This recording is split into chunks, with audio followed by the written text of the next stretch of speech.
आज माता पिता के चेहरे को नीचा करती हैं तो बेटियां करती हैं, और बेटियां ढाल लें। जैसे आज बेटी की रक्षा के लिए बेटी आगे आ गई, मैं सभी बेटियों से संकेत करना चाहता हूं, यदि बेटी ढाल ले कि हमें गलत काम नहीं करना, हमें कोई गलत एक्शन नहीं लेना, हमें कोई गलत कलम नहीं उठाना, दुनिया में कोई बेटे में ताकत नहीं जो माता पिता की लाज को नीचे करती है, नाक को झुका दे। ध्यान रखना, हर बेटी ठान ले आज, यदि जितनी बेटियों ने कार्यक्रम किया, इतनी बेटियां ही नियम ले ले। जैसे मैंने प्रातःकाल बताया तो बच्ची को नियम देने वाला क्या देते ही अधिकांश था कि आज बाहर जाते हम पढ़ते लिखते हैं, बाहर के बहाने जाते हैं, पता नहीं कहां कैसे, उसे अपने माता पिता को धोखा ना दें, अपने माता पिता के साथ छल ना करें, माता पिता के साथ दगाबाज न करें। और ध्यान रखना, माता पिता का ध्यान रखें तो विश्वास करो सच में है, जितना बेटा माता पिता का ध्यान नहीं रखती उतनी बेटियां रखती हैं। ये परम सत्य है। हमने देखा है, कई जगह दृष्टांत भी देखे हैं कि बेटा जितना ध्यान नहीं रखते हैं। अभी एक मैंने दृष्टांत सुना था बहुत सुंदर, एक पिताजी की किसी सेठ की मृत्यु हो गई, और किसी सेठ की मृत्यु हुई तो उसकी मृत्यु होने पर सबको समाचार मिले, और जब सब समाचार मिले तो किसी को सेठ जी से पैसा लेने थे, तो उन्होंने कहा अर्थी नहीं जाने देंगे, ये अर्थी नहीं जाने देंगे, पहले पैसे लाओ। तो जिसके बेटे थे वो बाहर हो गए, अलग हो गए, उसके भाई थे वो भी दूर हो गए, पैसे कौन चुकाए, मर गया मैं कैसे चुकाऊं। बहुत देर तक लड़ाई होती रही, झगड़े होते रहे, वो आने भी नहीं जाने दे रहे थे। इतनी देर में पता चला उसकी बेटी को, किसकी बेटी को, किसकी, जो मर गया था सेठ का, उसको पता चला मेरे पिताजी की मिट्टी को, दांत को आगे शमशान तक नहीं ले जा रहे कुछ सेठ लोग जिनके पैसा देने थे, उनको पता चला। उसने अपने घर से बहुत सारा धन मंगाया, और बहुत सारा धन, जेवरात थे, सोने चांदी के आभूषण थे, बहुत सारी मोहरें थी, उसने थाली रख करके, थैला रख करके उनके सामने रख दिया कि भाई साहब सेठ जी लो, जितना तुम्हारा है इन सबका चुका लो, लेकिन हमारे पिताजी की अर्थी को आगे जाने दो। विश्वास करना, कहने का अर्थ यह है कि भाइयों ने, बेटों ने अर्थी को छोड़ दिया, नहीं जाने तो हमें क्या मतलब, पड़ी रहती है अर्थी, पर बेटी आगे आ गई कि नहीं, मैं सब कुछ अपने श्रृंगार के सामान को छोड़ दे रही हूं, लेकिन मेरे पिताजी की अर्थी को आगे जाने दो। बेटी आगे आई। इस विषय में सभी लोग देखते रह गए कि वास्तव में बेटी काम करती है, परंतु मेरा बेटियों से विशेष कहना है, आज जितने भी केस होते हैं हमें बोलना मजबूर पड़ता है, कई बार मजबूर हो जाते बोलने के लिए। जितने भी केस होते हैं, केस का मतलब गलत वाले नहीं, क्योंकि एक बार मैंने बोला सीकर में, उसका बहुत कुछ बड़ा लोगों ने बना लिया, विशेष मीडिया के लोगों ने, दिल्ली तक पहुंचा समाचार, पता नहीं कितने कितने चैनलों में चला मेरा विषय। आप लोगों ने सुना हो नहीं चला मुझे पता नहीं, बहुत सारे चैनलों में से चला, पर मैंने उसको समाधान दिया। उन्होंने प्रश्न किया था मुझसे, बोले महाराज जितने भी आज जो केस होते हैं उसमें लड़का का दोष है कि लड़कियों का दोष है? तो मैंने कहा 99% लड़कियों का दोष है। मैंने अपना द्रव्य का दिया, सामग्री का, अपना द्रव्य संभाल के रखो, दूसरा क्या ताकत रखता है। तो उन्होंने उस विषय को कुछ न समझ के कारण से उन्होंने गलत लिया उसका, तो उन्होंने संबोधन किया। मैंने कहा जो गलत केस है, जो दुष्कर्म आदि और बलात्कार, गंदी चीज, मतलब जबरदस्ती में कोई विषय होता है, वो तो लड़कों का दोष है, आदमियों का दोष है, पुरुषों का दोष है। लेकिन जितने भी आज लव मैरिज, गलत कांड, लड़के लड़की छुप छुप कर मिलना, बात करना, गलत भागना, भाग करके शादी करना, ये करना, वो करना, मैं कहता हूं 99% गलतियां लड़कियों की होती, लड़कों की नहीं होती। क्यों? एक बात कहता हूं हमेशा चैलेंज के साथ, डंके की चोट पर, यदि लड़की सुधर जाए तो किसी लड़की में ताकत नहीं कि आंख उठा के देख ले। लड़की सुधर जाए, लड़कों में ताकत, हाँ जो गलत होते वो विषय अलग हो गया, जबरदस्ती वाले, बलात्कार के अलग अलग कोर्स वो अलग विषय है। पर जितने भी लव मैरिज, माता पिता को छोड़कर भाग के जाना, स्वतंत्रता से शादी करना, छुप छुप करके मिलना, अलग से मिलना, मोबाइल से घंटों बातें करना, ये सब पूरी गलतियां। मैं तो एक बात कहता हूं हमेशा, लड़के प्रयास कर सकते हैं, पर तुम्हें तैयार न हो तो क्या गलत हो सकता है? कोई गलत नहीं हो सकता। ध्यान रखना, कोई गलत संबंध नहीं हो सकता। इसलिए जितनी बेटियों ने आज एक कार्यक्रम किया है, मैं धन्यवाद तुम्हें तभी दूंगा, आशीर्वाद तुम्हें तभी दूंगा। यद्यपि फॉर्मेलिटी की तरह से अच्छा लगा इसलिए आशीर्वाद दे दिया, अच्छा लगा इसलिए दिया है, पर आशीर्वाद तब दूंगा जितनी बेटियां हैं नियम ले लें कि मैं अपने माता पिता के अनुसार ही शादी करूंगी और जैन कुल में ही शादी करूंगी, तो मेरा बहुत बहुत आशीर्वाद तुम्हारे लिए।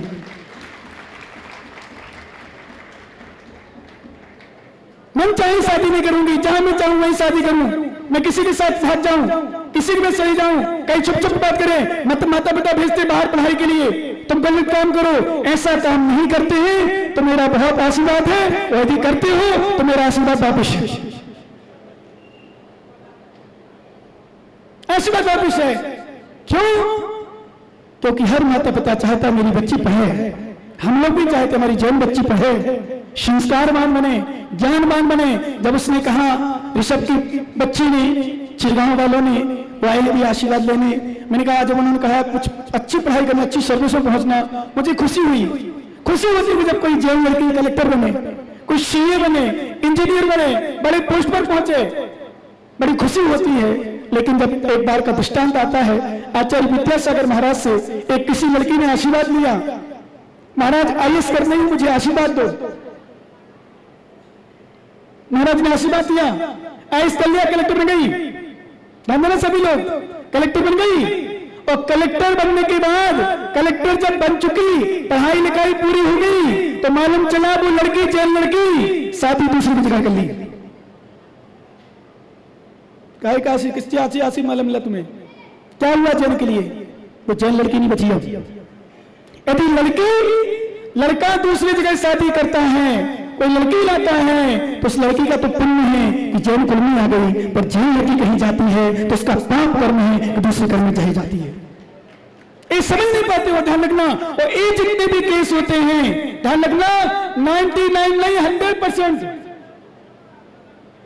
100%, यदि लड़की ना चाहे मुझे शादी करना से, लड़की कहती है बहिष्कार करती मुझे नहीं करना, मैं मर जाऊंगी, पर अपने माता पिता को छोड़ करके, माता पिता को बदनाम करके, अपने परिवार को बदनाम करके मैं ऐसा केस नहीं करूंगी, तो किसी लड़की में ताकत नहीं, दुनिया में ताकत नहीं। आज प्रधानमंत्री, राष्ट्रपति भी साथ देता है तो बेटियों का साथ देता है, राष्ट्रपति प्रधानमंत्री भी। ध्यान रखना, आज कोई गलत केस कर दे तो हर जगह सुनाई हो जाएगी।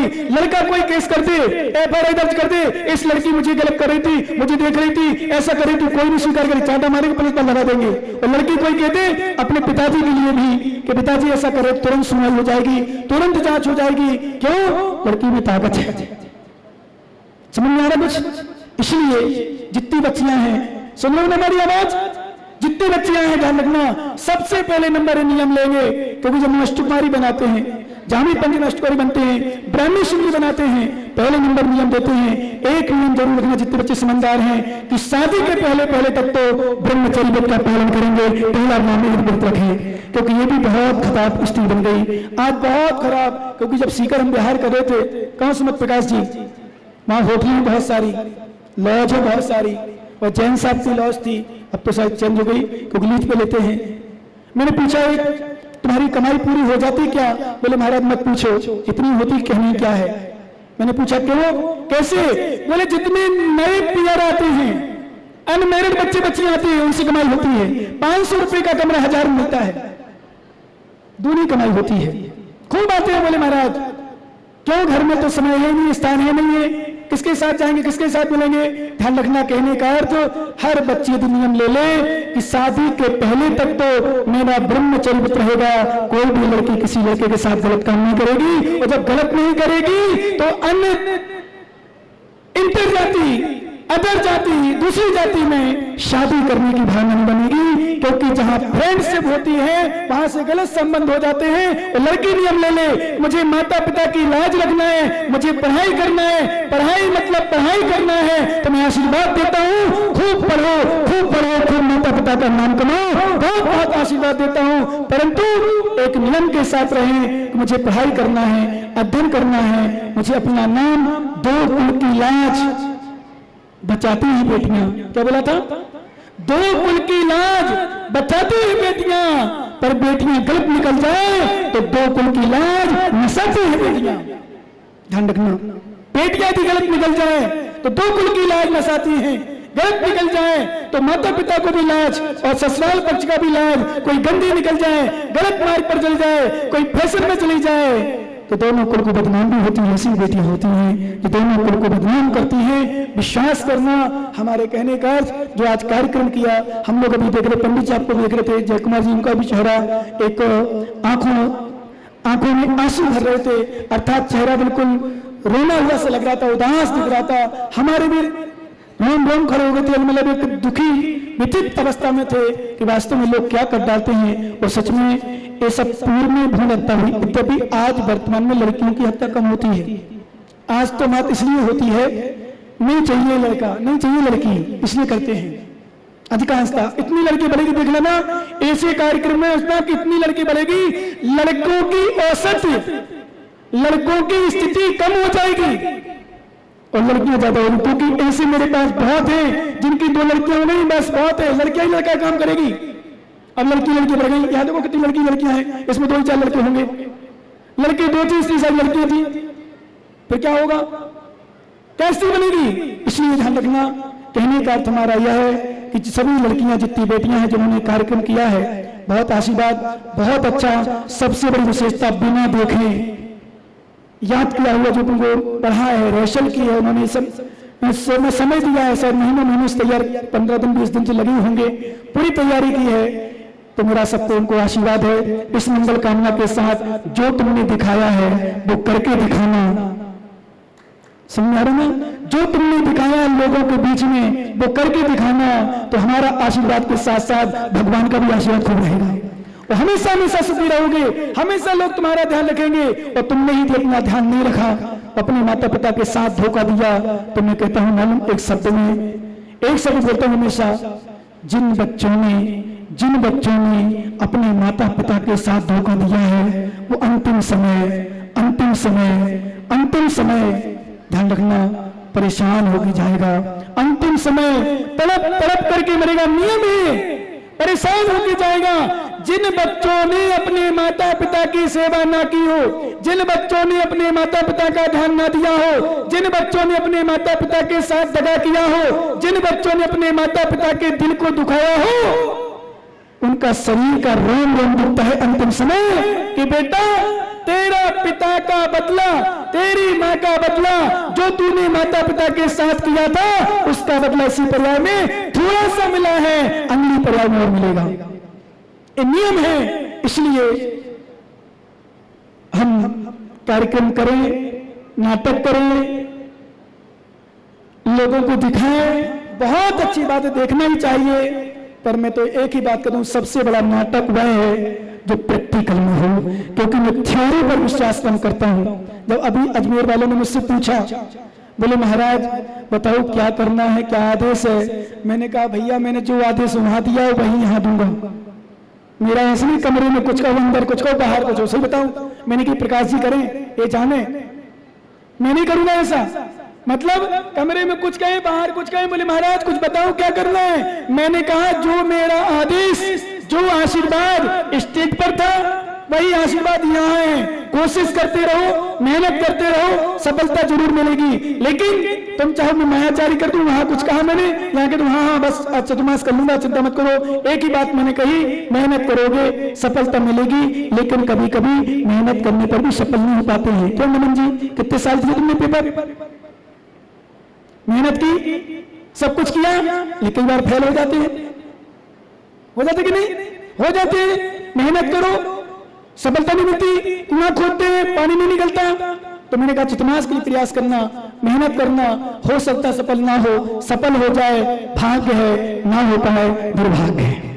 आज हमने मेहनत की थी, पंचकला के लिए प्रयास किया था, वहां सुबह तो मैं पूरा पंचकला की सफल मान रहा हूं। वहां से ही इतना आनंद, इतना खुशी, जितने लोग चाहे बूंदी हो, निभाई हो, टोंक हो, सीकर हो, अलौद हो, मेनमा हो, जहां जहां के लोग आए, अजमेर, बोले महाराज आनंद आ गया। और सच में सभी लोग ने एक ही बात कही, बोले महाराज लगता है कहीं क्षेत्र में आ गए, वास्तव में अच्छे क्षेत्र में आ गए। सबसे बड़ी खुशी। आप अभी हमारे मुकेश भैया हैं और हंसराज, कहाँ है हंसराज जी, बैठे हैं, ये लोग बातें कर रहे थे। जब वहां हम गए तो देखो सीजन का भी समय था भाई साहब, दोस्त सबको नहीं देंगे, गर्मी का भी प्रभाव था, परीक्षा का भी समय था, इसलिए भी लोग नहीं जुड़ पाए। नहीं तो मुझे 5 दिन लगते जुड़ने में, 7 दिन तो बहुत है। मोहन जैसे तो पीछे पीछे घूमते भर मारे, 7 दिन ज्यादा ज्यादा। तभी कह रहे थे, बोले महाराज इन लोग अपने आपस में चर्चा कर रहे होंगे, देखो वहां तो महाराज आए थे दर्शन देने, अपन दर्शन करने नहीं पहुंच पाए, सेवा नहीं कर पाए, वो नहीं कर पाए, वो यहाँ देखो पीछे दर्शन करने पड़ रहे। शाम को मुझे उम्मीद नहीं थी इतने लोग हो जाएंगे, इसी बता रहा हूँ, मैंने क्या नाटक कार्यक्रम उनका रखा है, लोग हो पाए नहीं हो पाए, पर मुझे विश्वास था कि संडे है और संडे के साथ साथ गुरु भक्ति है, और गुरु भक्ति के साथ साथ आज बेनार क्षेत्र सबके हृदय में समा गया है, इसलिए लोग दौड़े दौड़े चला रहे हैं। चाहे रात में देखो, चाहे सुबह देखो, चाहे दिन में देखो, वर्किंग डे हो चाहे कोई भी डे हो, हर डे में बेनार डे दिखता है। बेनार के प्रति लोगों में आस्था बन चुकी है। जब सुबह सहस्त्रकूट के लिए नाम लिया गया, अभी मेरे पास नाम आते जा रहे, कहीं बच्चा बर्थडे था उसका, उसके पदम जी का बच्चा पोता है, उसका तुरंत बर्थडे, उसने तुरंत बोला एक प्रतिमा हमारी तरफ से लिख लो। मैंने कहा देखो ऐसी भावना धीरे धीरे बनती जाएगी, विश्वास करना। मैं पुनः जब हंसराज जी, सिद्धराज जी पहली प्रतिमा वहां शुरू हो गई थी, उनसे बात की, उन्होंने ऐसी भावना अपनी एक प्रतिमा शुरू की उसी शायद श्रीमंदिर भगवान की जब नाम आया, बात आई, तो मैं टोड़ा राशि में था, बोले महाराज एक शास्त्र प्रकाशन करना चाहता हूँ, ये समाज तंत्र मेरे पास रखा था। बोले कितने का लगभग होगा? मैंने 1.5 लाख का लगभग पड़ता है, लगभग। तो बोले महाराज ये छपा दो मेरी तरफ से। कौन सा दूसरा ग्रंथ चल रहा था रेणसार? मैंने कहा देखो इसमें तो भी समय लग जाएगा, आपकी इतनी अच्छी भावना प्रतिमा लिख दो। मतलब मैंने कि शास्त्र मेरे छपाने वाले 2-3 है, अभी रेणसार ग्रंथ में लिखा पूरा नहीं, जैसे समाज तंत्र मैं लिख नहीं पाया था, और 2-3 मेरे पास भक्त आ गए, बोले महाराज मैं छपाऊंगा, बुगर मैं छपाऊंगा। मैंने कहा एक बार तुम छपा लेना, एक बार तुम छपा लेना, दोनों में कर जाना। रेणसार ग्रंथ की 2-3 जगह आ गए, बोले महाराज मुझे बताना, मुझे आदेश देना। मैंने आदेश तो कभी देता नहीं हूँ, कोई आ जाता तो मिल जाता, ठीक है। फिर मैंने उनको समझाया सिद्धराज जी को, मैंने कहा भैया देखो शास्त्र तो पता नहीं कब छपेगा, अपन कब मिलेंगे, क्या होगा, एक प्रतिमा की भावना बने। बहुत सुंदर बड़ी प्रतिमा विराजमान हो रही है आपके। बोले महाराज एक ही स्वर में उन्होंने तुरंत ही स्वीकार किया। मैंने तुम्हारी भावना को, मैं उनको पहले से जानता था, उन्होंने तुरंत लिखाया। तब से मेरी प्रतिमा का श्री मंदिर आदि का भाव बने, और आज लगभग 1-2 प्रतिमा और आ चुकी है। मैं आपको एक विश्वास दिला दूं, जो मेरी वैसे पता होता मुझे तो यही प्रतिष्ठा कर देता, लेकिन वो उस समय 8-10 नाम थे, और आज 3 दिन हुए, 3 दिन में अपने आप शायद एक आध कोई नाम बचा हो। पूरी प्रतिमाओं के नाम 1 लाख 11,000 के पूरे श्री मंदिर आदि विजय क्षेत्र में हो चुके हैं। और जब सहस्त्रकूट की बात आई तो लगभग 50, अब गिनती तो मैंने करी नहीं, पूछा नहीं, बहुत अच्छी भावना बनी। मैं तो समझता हूँ इतनी लाइन लगी, तो उस समय सुबह हमारे पदमचंद जी एक बात जरूर कही थी मुझसे, मुझे भी लगा कि वास्तव में गलत हो गया मुझसे, सहस्त्रकूट के विषय में बताया नहीं कुछ मैंने।